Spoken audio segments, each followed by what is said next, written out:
Vendredi 15 septembre, il y avait le Consumer Sentiment à 16 heures. Là, c'est mes grilles de lecture. Donc, est-ce qu'on était sur une déviation ou alors on était sur un break? Voilà. Donc, ça, comment fallait lire la journée. Donc là, ici, swing. Il y avait un swing à partir d'ici. À partir de midi, on pouvait quand même se dire, là, on a peut-être eu un double tap en J1. Donc ici, vers 14 heures, j'aurais pu rentrer en swing et même ici pour revenir dans cette zone.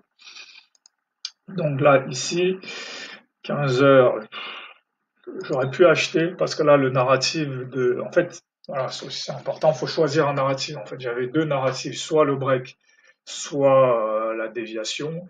Donc, à partir d'ici, j'aurais dû choisir le narratif de déviation. Et si j'avais choisi ce narratif, j'aurais pu vendre là même avant la news, en fait. Mais bon, j'attends la news est mal accueillie, je vends avec target ici.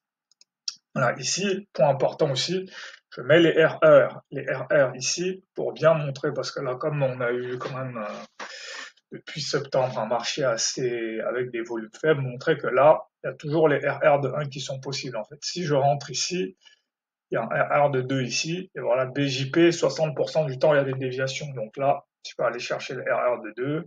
Ici, si je rentre ici, pareil, RR de 2. Ici, RR de 1 en fait.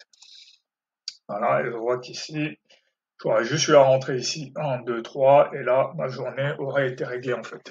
Donc, c'est important de se rappeler de ça, en fait, très important. À partir d'ici, bon là, on teste BJP, petit moment de pause. Là, la réaction est faible, mais la réaction est faible ici. Et surtout, si je fais le choix du narratif de déviation, le plus probable maintenant, c'est qu'on va aller chercher soit le plus bas de la semaine, soit le plus bas de la semaine précédente. Donc ici, dans ce cas, je peux ignorer ici.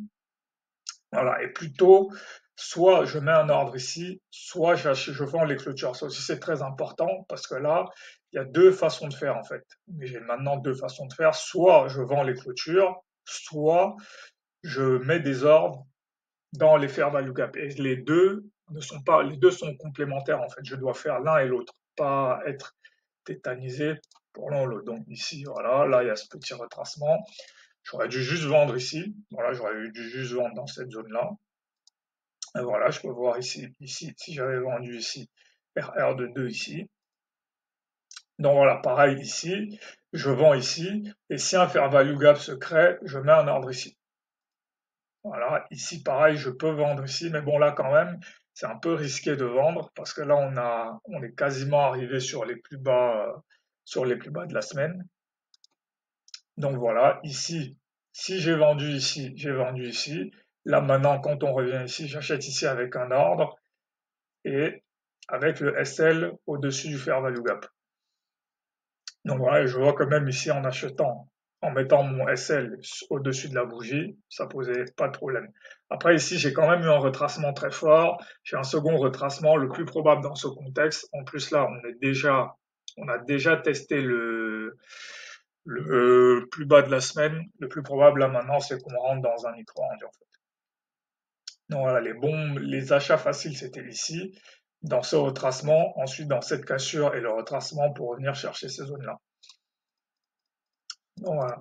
Donc les deux points, voilà, les deux points vraiment très importants, c'est de se rappeler, de bien revoir que le RR de prendre un RR de 3 est toujours possible, soit en rentrant, en triplant la taille sur une seule bougie, soit en prenant 3 trades. Ensuite, les SL sur les bougies et les achats dans les fair value gap ne sont pas contradictoires en fait, ils sont complémentaires, il faut faire l'un et l'autre. Par exemple, si je prends 3 trades, je peux en faire 2 en close et un en ordre, ou alors inversement. Donc voilà, vraiment très très important de retenir ça. Donc voilà, ici, ici, ce que j'ai pu voir,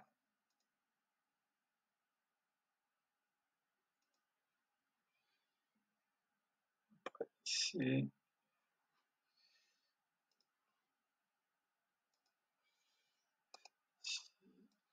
là, quelles étaient les trappes